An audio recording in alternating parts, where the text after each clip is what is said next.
Hello YouTube, welcome to another review by Marinlaw. Today we have the Bose Lifestyle 5 system. This system was sold between 1992 and 1993. It did not last very long. So it consists of two double cubes, the Lifestyle unit itself, and an Acoustimass bass module containing two 5¼ inch bass drivers. The cubes contain two 2.5 inch drivers. For more on that, see my disassembly video on these little buggers. Now, the thing that we haven't looked at before is the Lifestyle system itself. Now, if you can see, it has a lovely brushed aluminium finish. It does look so good. But it's very easy to get it dirty, I tell you. You push this little button here, up it goes, exposing its little CD player. You turn it on by pushing any of the buttons. It doesn't have a dedicated on button. The easiest way to do it is just by selecting the one you want. If you lose the remote control with this, you'll kind of bug it in a few ways because you can't use the CD player, which took me ages to find one, but I do have a remote control for it now. So once you set your control, you can then close this, boom, and that's it.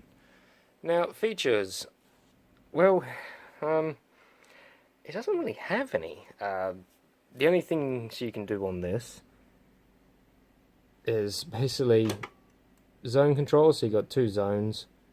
You can have two different, a system in another room and a system in this room. It has to be hardwired. It can't be wireless. Basic tuner.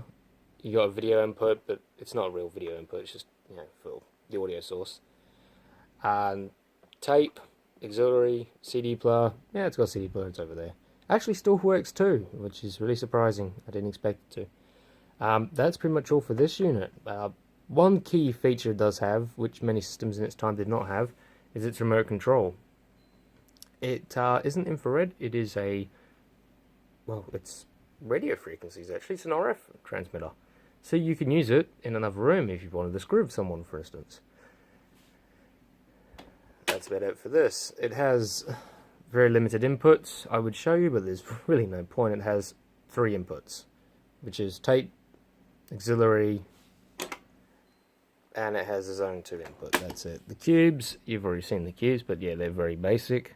The speaker wire it came with was nice though. It's quite nice and thick. Very hard to hide. They're a bit dirty. I haven't cleaned them properly. Probably should. Alright, let's take a look at the Acoustimass module. Well, here it is. The dreaded Acoustimass module. Mine has a bit of colouring on it. If you look down the port, you can actually see one of its drivers. It's not a very thick construction of wood. This is just a like a covering. It's a plasticky cover. This is plastic on the front, plastic on the back. Now let's have a look at the back.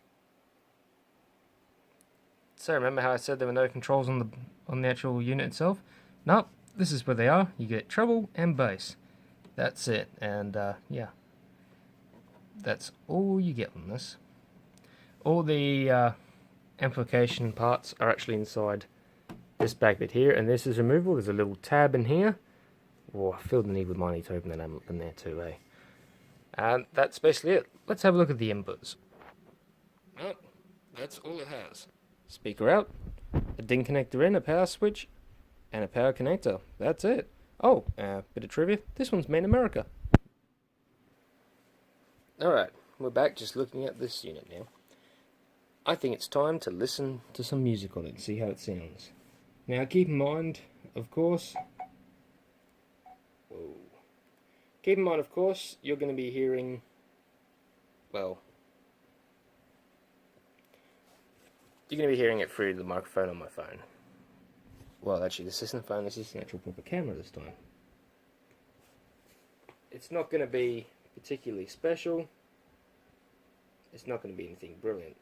So the song I'm going to play, of course, is the same thing I play every time, and that's Scarlet Fire by Otis McDonald. If it will play. Hang on, technical difficulties. Well, got it going. Here we go.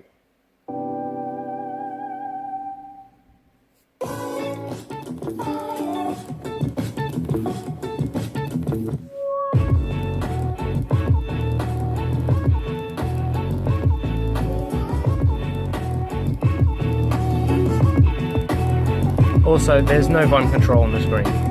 You just gotta guess. Bose.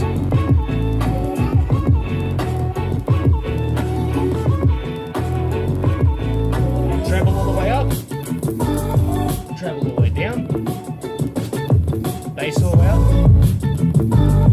Bass all the way down. That's the end of the controls for this thing.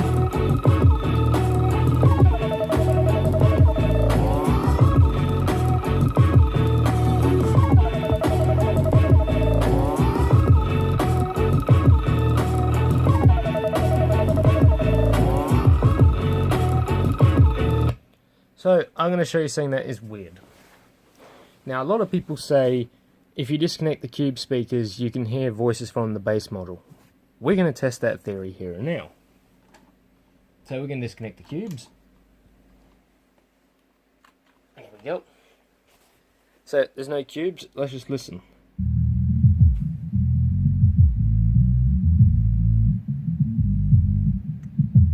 Well, there are lyrics, there are words to this song. Whilst there is a lot of mid-range, you can't hear words. So, people are wrong. I don't know what it's like the new Acoustimass modules, but I don't seem to have this problem on this lifestyle system, which is a nice change. So, what do I think about it? Well, it's a bit of a mismatch on this. I like what it is. It's a classy looking system. You know, cubes are small. It's what I probably expect to see in some really rich person's house back in the day. You know, you can hide the bass module behind a curtain, put these cubes, you know, up in the roof or something, have this on display somewhere. I mean, it does look very cool, and it is actual brushed aluminum. It does feel very classy. It's not plastic. So, for design, for style, yeah, I can understand going with this. But you gotta admit, it does look cool. But considering you would have paid about $1,500 back in the day for this, ugh, I don't see it. Oh, there is one other little feature for you. It has a tape input on the side. And it also has headphones.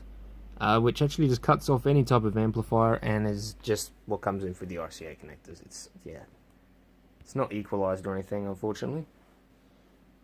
Also, the reflections you see have nothing to do with my camera quality. It's actually it's very shiny. If I cut away some of my light, because I've got two very bright LEDs on it, yeah, see, most of it goes away. I wish I had something nicer to say about this system, but I really don't. It also has a ground problem. If you listen to the bass module, it's got a hum. It's got a ground loop problem. I've got 3 different cables, each one of them got the same problem, it hums. The bass module's not that well constructed either, it's got two 5.5 inch woofers, you can't expect much of them. But it's using, you know, just your typical car audio ICs for the power output. So it's nothing real special. Don't get me wrong, it's very cool. I do like how it looks. I wish there were things like, look, you see by its screen, it does nothing. The screen is definitely working though. If I switch it to CD, for instance, as you can see it says track, CD, got a lot up here, blah blah blah, CD's starting to look. But yeah, it has no volume control on the screen, and you'd think, oh, maybe you got to plug a TV into it, but there's no TV connectors for this. There's nothing on the back to plug into a television, so you can't do that either. The remote control doesn't show anything, so you just got to guess where the volume's set at, which for a system of this price, I find really annoying. Anyway, don't really have much else to say about this thing.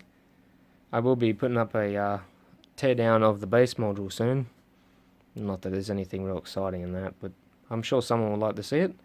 Anyway, thanks for watching. If you liked the video, subscribe and drop a like. Thank you.